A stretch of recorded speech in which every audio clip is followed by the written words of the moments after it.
This is the Magic Keyboard from Apple. This thing is amazing, but is it right for you?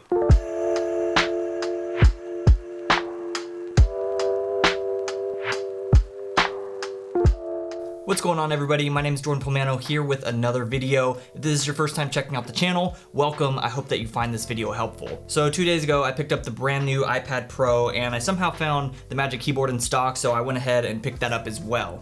Now, this isn't gonna be any sort of formal tech review by any means. I've only had this for 2 days, but I wanted to make a video of some initial thoughts, things I love about it, and who I think this is made for. Because just from my time with it, I don't think this is made for everybody. So like most keyboard cases for the iPad, you have your standard flip up to reveal the keyboard look. But what makes this unique is this hinge right here that allows you to tilt it. It almost feels like a MacBook Pro meets iMac as far as being able to tilt the screen up and down right here.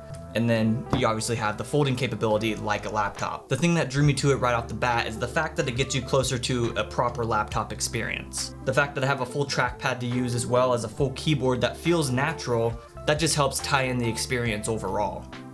And the great thing about it is you can just pull the iPad off. It's connected with magnets, toss it back on, and with the 3 pins on the back, it automatically connects with no need to reset up your Bluetooth or anything like that. The thing I like about it a lot too is the fact that the keyboard is backlit, so you can use this in dark situations. Say you're trying to send off an email in bed, you can see the keyboard easily without having to search for the right key, and it just makes this more usable in a different range of scenarios. For powering this, we have the USB port on the side, which is nice because now you can power your iPad through this, and it still keeps the USB-C on here on the iPad free so that you can plug in a hard drive or other accessories that you're using for the iPad. So you're essentially getting an extra port with that. Even though you can't plug in a hard drive or run anything intense on this, you can only use power to it. It is nice that now you have 2 ports so you can charge this and still use it. If you're paying the Apple price tag, you're gonna get Apple design, and that's exactly what we have here. Slim, modern, minimal, and that's what I like the most about it. Now, what are some of the things that I wish this had? I wish there was a way for me to fold it completely back so that I had the traditional vertical iPad experience while still keeping it protected. Obviously, you can pull it off now. It's just a magnet and I can pull it off and use it like this. But if I'm running around or I'm outside, I'm not in my home where if I drop it, it's gonna be okay. I'm gonna be nervous just carrying this unprotected. So I wish that there was still a way for me to keep the case on and keep it protected while still being able to hold it like this. If you're using this keyboard, you're using it for the laptop experience. So if you're someone who uses your iPad handheld most of the day, say you're out on location for jobs or whatever you do where you always have the iPad in your hand and you need to use it, it's probably not gonna be the case for you. You should probably get some sort of folding case where you can keep it protected and still use it handheld. This is gonna be more for someone using this in a sit down or on their lap type of situation where they're not constantly picking it up and putting it back down in a way that they might drop it or anything like that. The main reasons that I decided to get the iPad is for my travel work.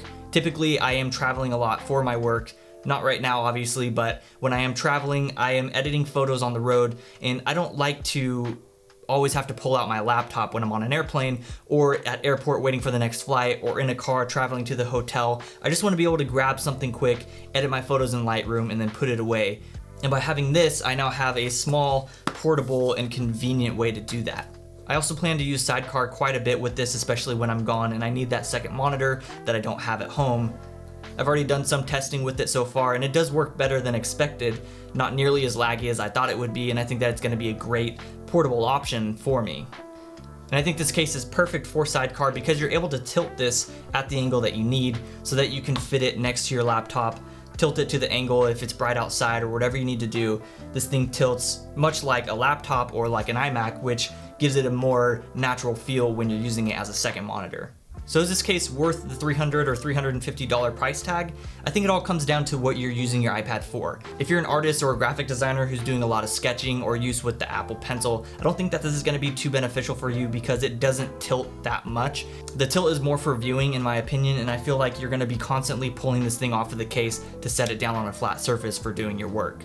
I think this case is going to be more beneficial for those using their iPad as a second laptop because that's what this case essentially does to it. Now, I don't think the iPad is completely ready to replace a MacBook Pro by any means. There's still a lot that it needs in the operating system and physically, but it is getting closer, and I have to say, just in the few days that I've had with this, It feels like Apple's doing a really good job of getting it closer to a full laptop experience, and that gets me really excited to see what they do in the future with this and what they can do with the second version of this keyboard case.